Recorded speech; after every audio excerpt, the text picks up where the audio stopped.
ओम नमो भगवते भास्कराय नमः। हम चर्चा किए थे इसके पहले वाला वीडियो में कि नवग्रह है क्या, प्रत्येक ग्रहों का एक एक करके वर्णन किए।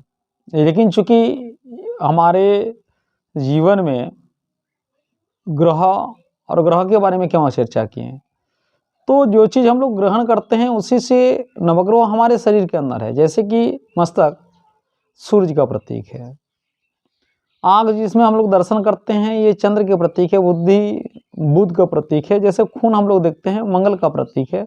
और हस्त हृदय में जो है, हृदय में भी मंगल रहते हैं, जिस प्रकार से आगे पीछे करते हैं, और बुध उदर में करते हैं। इसलिए पैर हाथ को यदि देखे तो केतु की और बुद्धि की दशा जो प्रखरता मन को जो चलाते हैं वो राहु का ये है। इसलिए एगो ज्योतिष में श्लोक दिया हुआ है, ग्रहाश्चर्यं सिरे सूर्यं कर्णे च भार्गव तथा ललाटे सिंधु पुत्रस्य हृदये मंगल उदरे बुधमेव च मुखे शनि राहु केतु एतानि ग्रहा विप्राणानि एताहि जनार्दनम।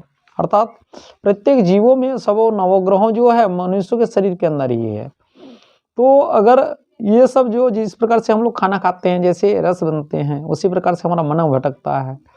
और मन की कौन खाना कब हमको सूटेबल करेंगे, जिस प्रकार से खून बनेंगे तो खून में मंगल की जो बढ़ जाते हैं कि मंगल काफ़ी कष्टदायक होते हैं या दुखदायक होते हैं।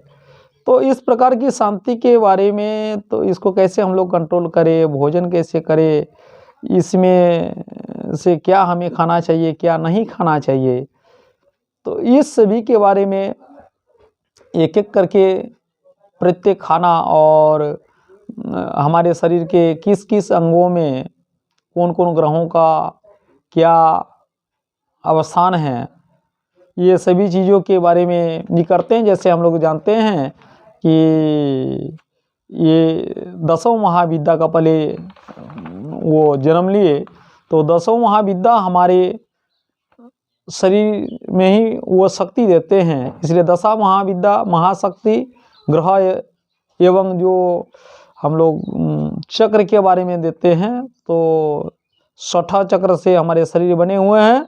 ये 60 चक्र की इस प्रकार से है, महाविद्या महाशक्ति महाश्री ग्रह ध्यान चक्र काली आदि दुर्गा श्वेता शनि सहस्रार तारा शैलपुत्री नीला गुरु मूलाधार षोडशी ब्रह्मचारिणी गौरा अग्नि वायु स्कंधा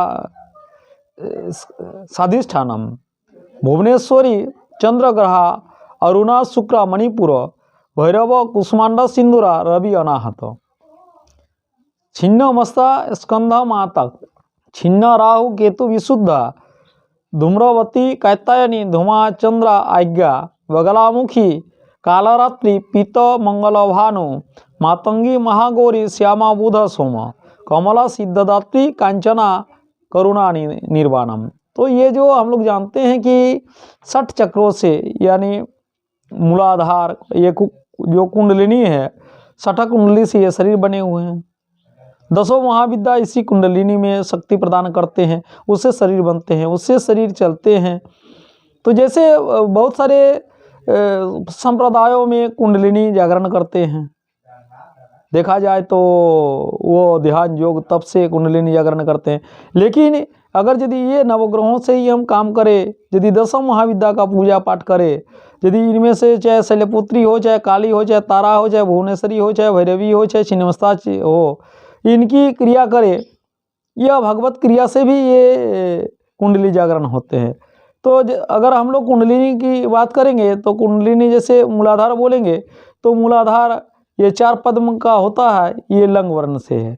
यह मनुष्यों के जनेंद्रिय से 2 अंगुली नीचे और गुजदार से 2 अंगुली ऊपर ये प्रत्येक शरीर में है।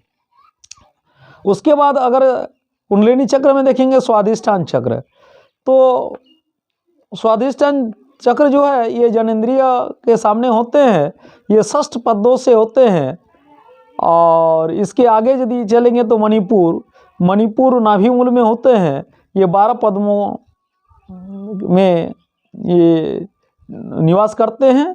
उससे आगे की यदि कुंडलिनी देखेंगे तो अनाहत है, जो हृदय में सदा वास करते हैं, जहाँ सदा हृदय की गति को ये अनाहत ही, इसलिए इसे सहस्त्र पद में श्री विष्णु नारायण या जो भी जिनका गॉड है वो वहाँ बसवास करते हैं। अर्थात वो हमारे जो प्राणवायु है, सभी वायु में वायु का भी निर्णय करेंगे, और वायु कितने प्रकार के आगे वीडियो में इसको भी जानकारी देंगे। उसके आगे देखेंगे तो विशुद्ध चक्र है, जो कंठ में, ये द्विपद में स्थित है, वो कंठ में अवस्थित करते हैं। उससे आगे देखेंगे तो आज्ञा चक्र है, वो दोनों जो भौवा हैं, दोनों आँखों के बीच में आज्ञा चक्र है, यानी दोनों आँखों के बीचों बीच भागों में आते हैं। और ये सहस्राधार जो है ये मस्तक यानी माथा में होते हैं, जो माथा के जहाँ पर हम लोग मस्तक में टिकी देखते हैं, टिकी के सामने वो छेदा रहते हैं। इसी प्रकार से कुंडलिनी जागरण का सभी क्रियाएं और जो क्या कहते हैं 10 महाविद्या और शरीर में नवग्रहों का स्थान है, यही करके आज की ये कुल कुंडलिनी 10 महाविद्या, महाशक्ति, ग्रह एवं ग्रह कहाँ शरीर में है, इसके बारे में इतनी ही जानकारी दिए।